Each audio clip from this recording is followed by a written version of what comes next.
نحمده ونصلي على رسوله الكريم أما بعد فأعوذ بالله من الشيطان الرجيم بسم الله الرحمن الرحيم ربي يسر ولا تعسر وتمم بالخير وبك نستعين السلام علیکم ورحمۃ اللہ وبرکاتہ۔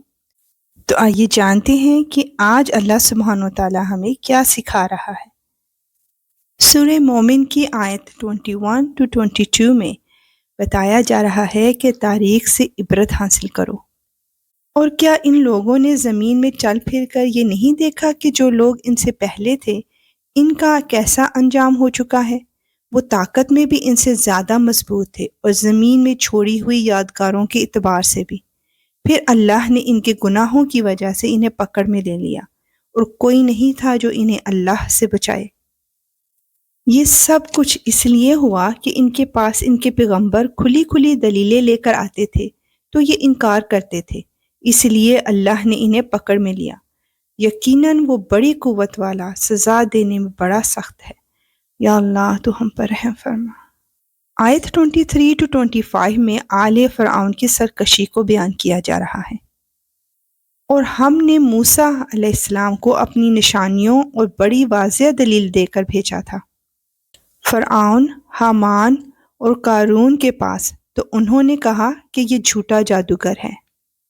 پھر جب وہ لوگوں کے پاس وہ حق بات لے کر گئے جو ہماری طرف سے آئی تھی تو انہوں نے کہا کہ جو لوگ ان کے ساتھ ایمان لے آئے ہیں ان کے بیٹوں کو قتل کر ڈالو اور ان کی عورتوں کو زندہ رکھو، حالانکہ کافروں کی چال کا انجام اس کے سوا کچھ نہیں، وہ مقصد تک نہ پہنچ سکے۔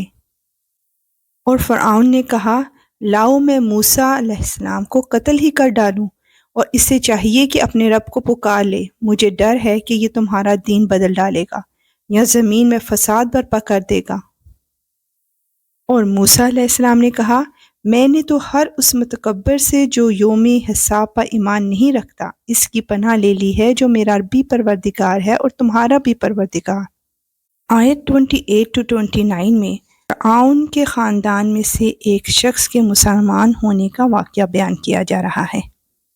اور فرعون کے خاندان میں سے ایک مومن شخص جو ابھی تک اپنا ایمان چھپائے ہوئے تھا بول اٹھا کہ کیا تم ایک شخص کو صرف اس لیے قتل کر رہے ہو کہ وہ کہتا ہے کہ میرا پروردگار اللہ ہے، حالانکہ وہ تمہارے پاس تمہارے پروردگار کی طرف سے روشن دلیلیں لے کر آیا ہے، اور اگر وہ جھوٹا ہی ہو تو اس کا جھوٹ اسی پر پڑے گا، اور اگر سچا ہو تو جس چیز سے وہ تمہیں ڈرا رہا ہے اس میں کچھ تو تم پر آ ہی پڑے گا۔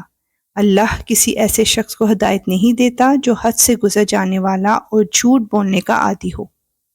اے میری قوم، آج تو تمہیں ایسی سلطنت حاصل ہے کہ زمین میں تمہارا راج ہے، لیکن اگر اللہ کا عذاب ہم پر آ گیا تو کون ہے جو اس کے مقابلے میں ہماری مدد کرے؟ فرعون نے کہا میں تو تمہیں وہی رائے دوں گا جسے میں درست سمجھتا ہوں، اور میں تمہاری جو رہنمائی کر رہا ہوں وہ بالکل ٹھیک راستے کی طرف کر رہا ہوں۔ استغفر اللہ۔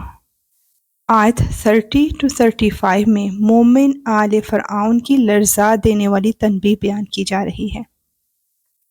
اور جو شخص ایمان لے آیا تھا اس نے کہا اے میری قوم، مجھے ڈر ہے کہ تم پر ویسا ہی دن نہ آ جائے جیسا بہت سے گروہوں پر آ چکا ہے، اور تمہارا حال بھی ویسا نہ ہو جیسا حال نوح علیہ السلام کی قوم کا اور عاد و سمود کا اور ان کے بعد کے لوگوں کا ہوا تھا، اور اللہ بندوں پر ظلم کرنا نہیں چاہتا۔ اور اے میری قوم، مجھے تم پر اس دن کا خوف ہے جس میں چیخ و پکار مچی ہوگی، جس دن تم پیٹھ پھیر کر اس طرح بھاگو گے کہ کوئی بھی تمہیں اللہ سے بچانے والا نہیں ہوگا، اور جسے اللہ بھٹکا دے اسے کوئی راستہ دکھانے والا میسر نہیں آتا۔ اور حقیقت یہ ہے کہ اس سے پہلے یوسف علیہ السلام تمہارے پاس روشن دلیلیں لے کر آئے تھے، تب بھی تم ان کی لائی ہوئی باتوں کے متعلق شک میں پڑے رہے۔ پھر جب وہ وفات پا گئے تو تم نے کہا کہ ان کے بعد اللہ اب کوئی پیغمبر نہیں بھیجے گا۔ اسی طرح اللہ ان تمام لوگوں کو گمراہی میں ڈالے رکھتا ہے جو حد سے گزرے ہوئے شکی ہوتے ہیں، جو اپنے پاس کسی واضح دلیل کے آئے بغیر اللہ کی آیتوں میں جھگڑے نکالا کرتے ہیں۔ یہ بات اللہ کے نزدیک بھی قابل نفرت ہے اور ان لوگوں کے نزدیک بھی جو ایمان لے آئے ہیں۔ اسی طرح اللہ ہر متکبر جابر شخص کے دل پر مہر لگا دیتا ہے۔ استغفر اللہ۔ نیکسٹ 2 آیات میں حق سے توجہ ہٹانے کے لیے فرعون کی سازش کو بیان کیا جا رہا ہے۔